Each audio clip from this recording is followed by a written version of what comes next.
The average American picks up their phone, looks at swipes 2,617 times a day.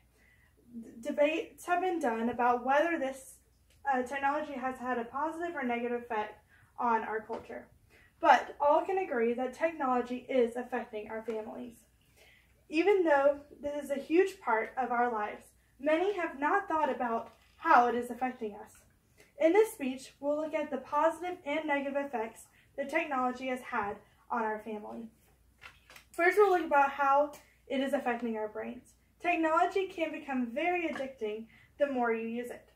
But not only is it affecting our brains because it's causing us to be addicted, but it's also affecting how we think and how we learn. Because most people, when they're using their phone, they're using it while doing something else. Maybe you're on Facebook and watching TV, or working and on Instagram.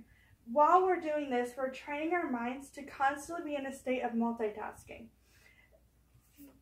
Stanford neuroscientist Russ Poldrack explains how this affects the way we recall information. He says multitasking adversely affects how you learn. Even if you learn while multitasking, that learning is less flexible and more specialized, so you cannot retrieve the information as easily. So because we're using technology as we study and learn, it's being harder for us to recall what we have already learned. He continues to explain how this is affecting the way we think deeply and concentrate on one subject.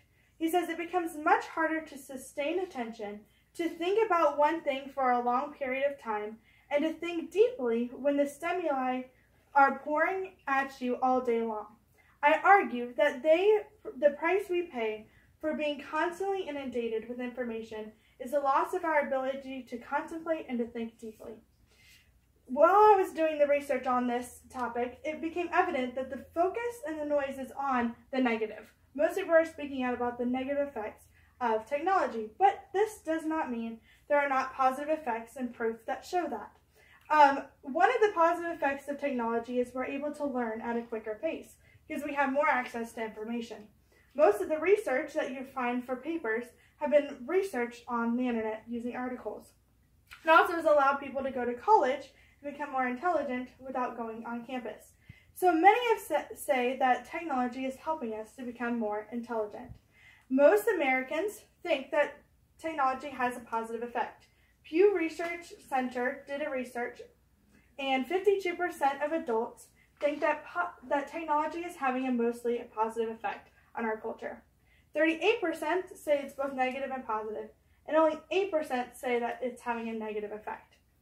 The reasons they give is because we have easier access to information, we're able to understand more, and because of the ways it's helped the medical field.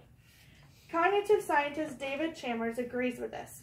He says technology is increasing our capacity and providing us with the newly sophisticated ways of thinking.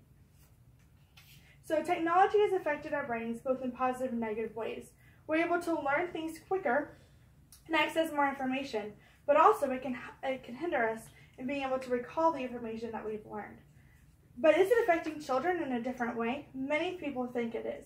It's not hard to go and see that most children are drawn to technology, and they're picking it up quicker than their parents.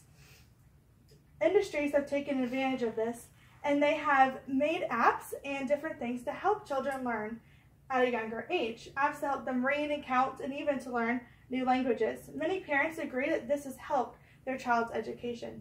Even teachers are using technology in the classroom to enhance their teaching. But many argue that technology is actually hindering a child's development. That because they're not playing pretend and playing physically with toys, they're not learning necessary skills for development. Also, many experts worry that because children are not allowed to be bored, because they always have a technology in their hand, that it's hindering their creativity and their imagination. Dr. Dare, the author of Big Disconnects, explains how technology can become priority in a child's brain over other necessary things for life. She says the brain patterns itself after the environmental input it receives, be it cuddling or computer games. Technology can quickly establish itself as the preferred territory in the young developing brain and become too dominant at the expense of other essential and slower gaining connections. And so she's saying that technology can soon become priority in a child's brain, so that other slower growing essential things for their development don't happen. She goes on to explain about a 4-year-old that she met that told her that her favorite game to play was Dress Up. Well, Dr. Adair soon found out this girl was talking about an app on her phone that allowed her to make virtual outfits. So Dr. Adair explained when she found this out how this worried her that this girl would not develop in sensory, social, and emotional interactions that you learned while playing Dress Up. Things like handling clothing, changing in and out of things, figuring out negotiating with friends, and figuring out how far you can go being bossy before it spoils a good time. And so many people worry about how technology is affecting the development of children. So children are being affected by technology, both positively because of the education that they are receiving at a younger age, but also negatively because it is affecting their development. So technology is affecting our world and our families, both in positive and negative ways. But the question is, what are we going to do with the information that is given about how technology is affecting us? This is only the iceberg. There's so much more information needing to be done to know how technology is affecting us. But the question is not, is technology affecting us? But what are we doing with the information given about how technology affects us? Thank you. Woo!